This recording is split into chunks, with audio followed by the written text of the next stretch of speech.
श्री कृष्ण जन्माष्टमी भाद्रपद कृष्ण पक्ष की अष्टमी को रात के 12 बजे मथुरा के राजा कंस की जेल में वसुदेव जी की पत्नी देवी देवकी के गर्भ से 16 कलाओं से युक्त भगवान श्री कृष्ण का जन्म हुआ था। इस तिथि को रोहिणी नक्षत्र का विशेष महात्म्य है। इस दिन देश के समस्त मंदिरों का श्रृंगार किया जाता है।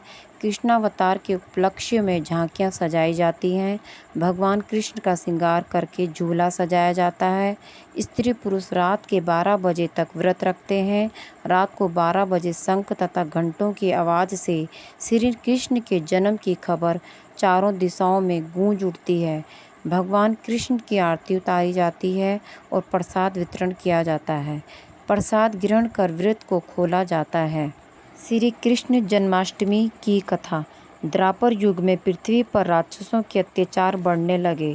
पृथ्वी गाय का रूप धारण कर अपनी व्यथा सुनाने के लिए तथा अपने उद्धार के लिए ब्रह्मा जी के पास गई। ब्रह्मा जी सब देवताओं को साथ लेकर पृथ्वी को विष्णु के पास क्षीर सागर में ले गए। उस समय भगवान विष्णु अनंत शैया पर शयन कर रहे थे। स्तुति करने पर भगवान की निद्रा भंग हो गई। भगवान ने ब्रह्मा एवं सब देवताओं को देखकर उनके आने का कारण पूछा तो पृथ्वी बोली, भगवान मैं पाप के बोझ से दबी जा रही हूँ, मेरा उद्धार कीजिए। यह सुनकर विष्णु भगवान बोले, मैं ब्रजमंडल में वासुदेव की पत्नी देवकी के गर्भ से जन्म लूँगा। तुम सब देवतागण ब्रजभूमि में जाकर यादव वंश में अपना शरीर धारण करो। इतना कहकर भगवान अंतर्ध्यान हो गए। इसके पश्चात देवता ब्रजमंडल में आकर यदुकुल में नंद यशोदा तथा गोप गोपियों के रूप में पैदा हुए। द्वापर युग के अंत में मथुरा में उग्रसेन राजा राज्य करते थे। उग्रसेन के पुत्र का नाम कंस था। कंस ने उग्रसेन को बलपूर्वक सिंहासन से उतारकर जेल में डाल दिया और स्वयं राजा बन गया। कंस की बहन देवकी का विवाह यादव कुल में वसुदेव के साथ निश्चित हो गया। जब कंस देवकी को विदा करने के लिए रथ के साथ जा रहा था तो आकाशवाणी हुई कि हे कंस, जिस देवकी को तू बड़े प्रेम से विदा कर रहा है उसका 8वां पुत्र तेरा संहार करेगा। आकाशवाणी की बात सुनकर कंस क्रोध से भरकर देवकी को मारने को तैयार हो गया। उसने सोचा ना देवकी होगी ना उसका कोई पुत्र होगा। वासुदेव जी ने कंस को समझाया कि तुम देवकी से तो कोई भय नहीं है, देवकी की 8वीं संतान से तुम्हें भय है, इसलिए मैं इसकी 8वीं संतान को तुम्हें सौंप दूंगा। तुम्हारी समझ में जो आए उसके साथ वैसा ही व्यवहार करना। कंस ने वासुदेव जी की बात स्वीकार कर ली और वासुदेव और देवकी को कारागार में बंद कर दिया।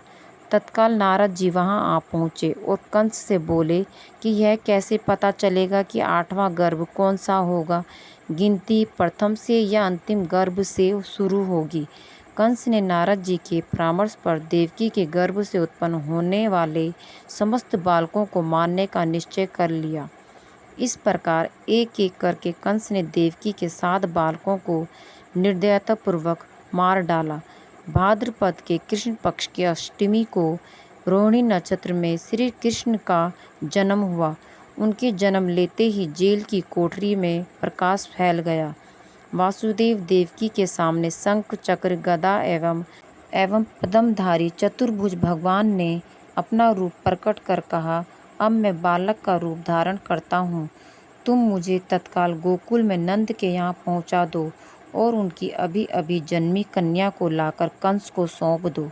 तत्काल वासुदेव जी की हथकड़ियाँ खुल गई, दरवाजे अपने आप खुल गए, पहरेदार सो गए। वासुदेव कृष्ण को सूप में रखकर गोकुल को चल दिए। रास्ते में यमुना श्री कृष्ण के चरणों को स्पर्श करने के लिए बढ़ने लगी। भगवान ने अपने पैर लटका दिए। चरण छूने के बाद यमुना घट गई। वसुदेव यमुना पार कर गोकुल में नंद के यहाँ गए। बालक कृष्ण को यशोदा जी की बगल में सुलाकर कन्या को लेकर वापस कंस के कारागार में आ गए। जेल के दरवाजे पूर्ववत बंद हो गए। वसुदेव जी के हाथों में हथकड़ियाँ पड़ गई, पहरेदार जाग गए। कन्या के रोने पर कंस को खबर दी गई। कंस ने कारागार में आकर कन्या को लेकर पत्थर पर पटककर मारना चाहा, परंतु वह कंस के हाथ से छूटकर आकाश में उड़ गई और देवी का रूप धारण कर बोली, हे कंस, मुझे मारने से क्या लाभ है? तेरा शत्रु तो गोकुल में पहुंच चुका है। यह दृश्य देखकर कंस हतप्रभ और व्याकुल हो गया। कंस ने श्री कृष्ण को मारने के लिए अनेक दैत्य भेजे। श्री कृष्ण ने अपनी अलौकिक माया से सारे दैत्यों को मार डाला। बड़े होने पर कंस को मारकर उग्रसेन को राजगद्दी पर बैठाया। श्री कृष्ण की पुण्य जन्म तिथि को तभी से सारे देश में बड़े हर्षोल्लास के साथ श्री कृष्ण जन्माष्टमी का त्योहार मनाया जाता है।